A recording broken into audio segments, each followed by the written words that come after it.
African American Oral History in Prince George's County, Maryland. This is a series that explores and captures the rich and diverse contributions of noted African Americans. Each has a unique and personal story, all told in their own words.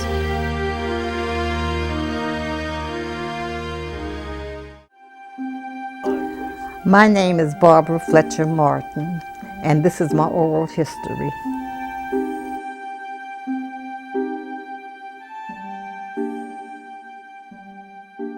I was born in Bowie, Maryland. Really, I was born in a little town off from Bowie called Fletcherstown, Maryland. I can't go back too far because my grandparents were deceased before I was born. So really, I can't go back any further than my father or some of my great aunts, that kind of thing. When I was growing up, the environment was very rural. We had a school that everybody went to. We had no streets, just roads, and they were mud roads, really. When it rained, if you had a day like today, you better believe it was a mud road. And one-room school, that kind of thing. We went to church in Bowie, and usually we walked to the church in Bowie. Church was part of my upbringing, and we had to walk to church, but we got there, and you better believe that church, you could do whatever you wanted to do on Friday, Saturday, and Sunday, but you better believe you were going to church on Sunday morning. My mother was named Carrie Barrios Fletcher, and she was from Pensacola, Florida. My father's name was James Walter Fletcher, and he was from Bowie, Maryland, or rather from Fletcherstown. But he was in the Navy, and he met my mother while he was in Florida in the Navy. And that's how they got married and moved to Baltimore. From Baltimore, they came out to Fletcherstown. Well, my father was born in Fletcherstown, so they came out to Fletcherstown and they built a couple of houses out there and lived there in Fletcherstown. That's where the family was raised. My mother worked in the nursery school over at the college, over at Bowie, and my father was a chauffeur for in Washington, D.C., for Holton Arms School. My elementary school, Fletcherstown Elementary School, that's what it was called. And everybody knew everybody. It was just a one-room school. I went to a one-room school in elementary. So everybody knew everybody. As a matter of fact, most people were all related in the community. We started with first grade, and once in a while I was there, may not have had anybody in the 5th grade or something, but yes, it went from 1st through 7th grade. When you got to 7th grade, then you had to go to a school further out, such as Highland Park School, and that's where the boys and girls from Fletcherstown went to school, in Highland Park. And the school is right up the hill from where I live now. They had to catch as they called the electric car, which ran up and down Martin Luther King Highway. And that's how they got to school. All the schools were segregated at this time. So we knew we were going to school with all black children. Well, you see, when I was a teen or a young adult, I wasn't living in Fletcherstown. After I finished 7th grade, I went to Hampton, Virginia to live with an aunt. So my life there was quite different from what it was in Fletcherstown, because I lived there with streetcars and movie theaters and things of that type. So my life there was very different. Even though it was segregated, there were more things for blacks to do, Negroes as we called ourselves. There were more things for the Negroes to do, yes. I went to high school, George P. Phoenix, in Hampton.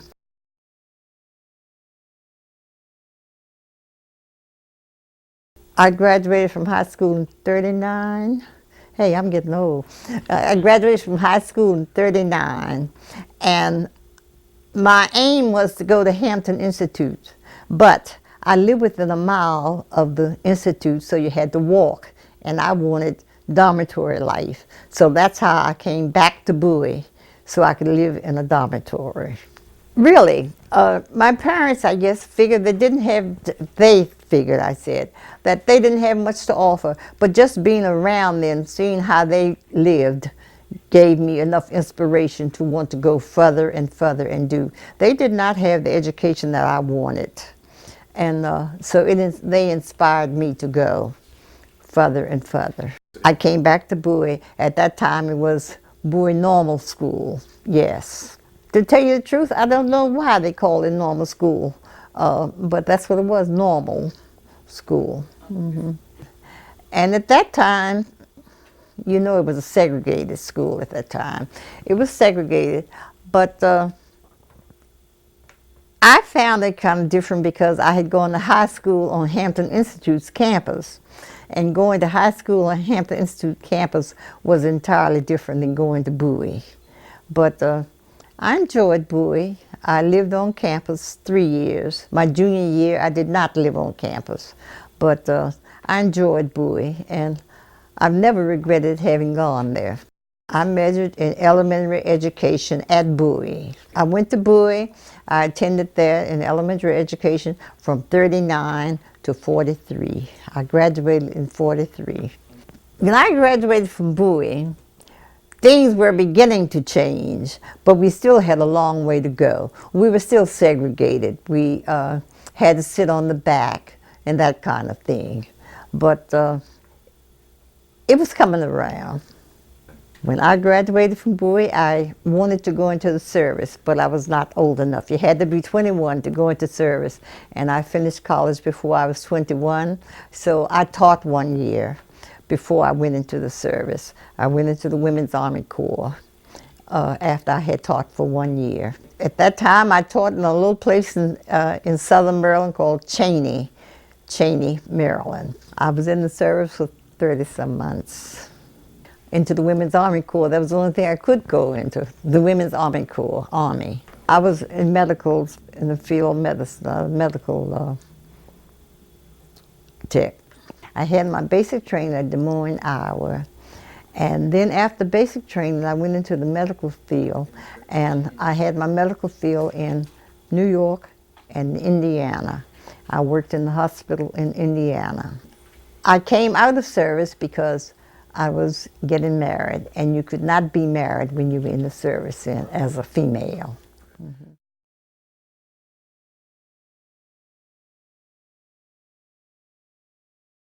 That's the funny thing. How did I meet my husband?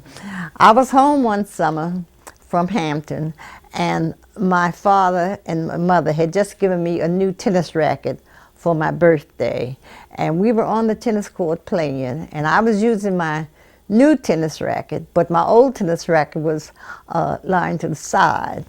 And this fellow, who I did not know, walked up and picked up my tennis racket, the old tennis racket, started playing with it.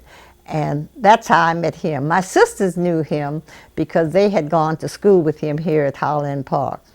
And I told him to put my tennis racket down. And of course, my sisters took up for him. You can't play with two tennis rackets at one time. But it still was mine. And that's how I met him, on the tennis court, fooling with my tennis racket. I got married in 1946. So that was about 3 years.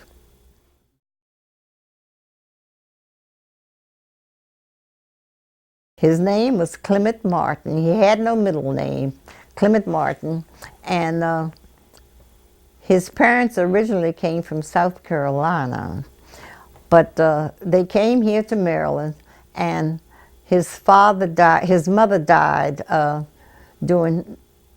soon after they came here to Maryland, and his father lived until he was about 9, and then an uncle and an aunt raised him from then on, raised him and his sister from then on. But they were originally from South Carolina. He was involved with the school board, and of course he was president of NAACP, and then there's the Frontiers International Club that he also was involved with, all of those things, yes. Well, we were married for 57 years, and we worked in the community. We didn't always agree on everything, but we didn't start out agreeing, but we finally come to an agreement on things. He was very active, and because of his activities, I think it involved me more. But I really don't know what to say about him, except he was involved in the community, anything. He was responsible for a lot of things that happened in the community. He was involved in social clubs, but although he was involved in social clubs, he was also involved in clubs that brought about better things in the community, such as NAACP and what have you. But he was an educator also. My husband was really involved in the Highland Park School. When they spoke of tearing Highland Park down, like they did with some of these other black schools in the county, my husband stood on the county school board floor and told them that he would not see it torn down, that it'd be torn down only over his dead body, and so forth. And the superintendent at that time went down on the floor and told him, "Mr. Martin, I promise you, we'll not tear your school down. We will make your school something you've never seen before, like something you've never seen before." And he lived up to his promise. It is used as an elementary school, yes. They have made many changes to it, but it's still there. The old part of the school is up on the hill. The new part of the school is further down in the, down. You have to use steps to get down to it. He was very active in trying to get the streets paved here in the community. These were mud holes. When we had to go to the spring to get water, he brought water in to the community. He did those kind of things to try to improve the community. And it took a little time, but along with that, once he started something, he would always have the community behind him. I know that we tried very hard to get the schools desegregated. My husband was more involved in that than I was. He was NAACP chairman, or president, whatever you call him. Whatever. My husband was more involved in that, but I was for desegregation. I wanted to mix the children up. Even though here where we lived, we didn't have a mixture then. We do now. We didn't have a mixture then, but I thought that we should all get along together.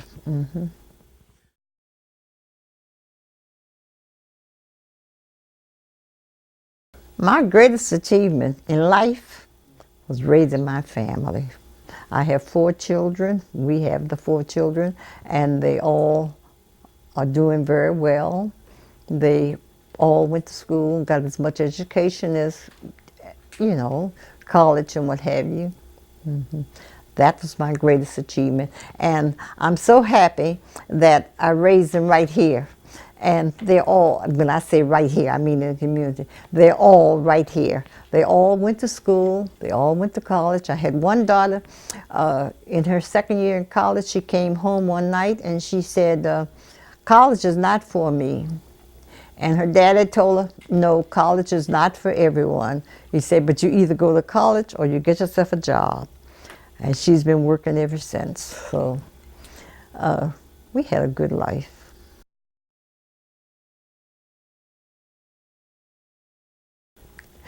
I guess the biggest change that I've seen in Prince George's County is well, you know about the desegregation of schools. Well, that's a big thing. But the other thing is the streets.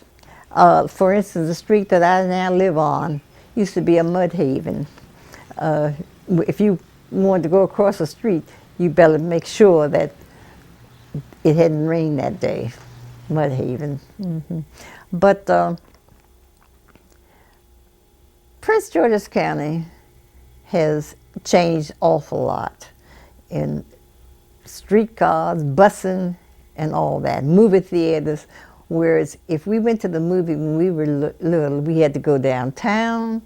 If we went anywhere other than to church, you had to go outside of the communities. Mm-hmm.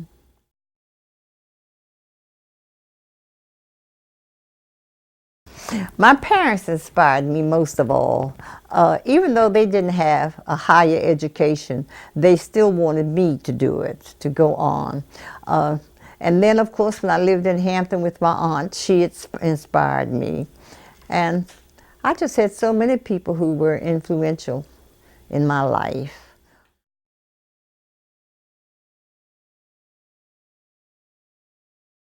This was when they named the Media Center at Highland Park in Clement Martin's name.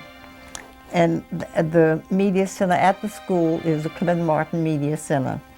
And it was moved by the committee that whereas Mr. Martin was a lifelong resident of the Highland Park community who established Boy Scouts Troop 244 and served as a scoutmaster in the neighborhood for 14 years, and whereas Mr. Martin graduated from the original Highland Park School in 1939, and whereas Mr. Martin attended Princess Anne College, now known as the University of Maryland Eastern Shore, before 1.5 years before being drafted into the United States Army. And whereas Mr. Martin attained the rank of Staff Sergeant after completing 4 years of service in World War II, and returned to Princess Anne College, earning a Bachelor of Science degree in the field of Industrial Arts. And whereas Mr. Martin continued the formal education by receiving his Master of Art degree and many other credits at the University of Maryland College Park. Whereas Mr. Martin passed on after nearly 50 years of educational service to the students enrolled in the Prince George's County Public Schools. And whereas Mr. Martin served as a classroom teacher of industrial arts and math and as assistant supervisor in the plant operation in the county until his demise. And whereas as a community activist, Mr. Martin served the Prince George's County community on the board of Model Cities in Prince George's County, past president of NAACP, president of the Prince George County United Communities Against Poverty, and national president of the Prince George's County chapter of Frontiers International. Whereas Mr. Martin was a member of the Prince George's County Education Association, Maryland State Teachers Association, and the National Education Association, and whereas Mr. Martin served as liaison who was instrumental in the reopening of the Highland Park Elementary School in August of 2000, and whereas the Board of Education of Prince George's County strongly supports the will of the community and believers that naming the Media Center at Highland Park Elementary School after Mr. Martin will motivate, guide, and inspire the residents who attend Highland Park Elementary School to reach the highest levels of academic achievements. They wanted to tear the school down, and he did not want it torn down.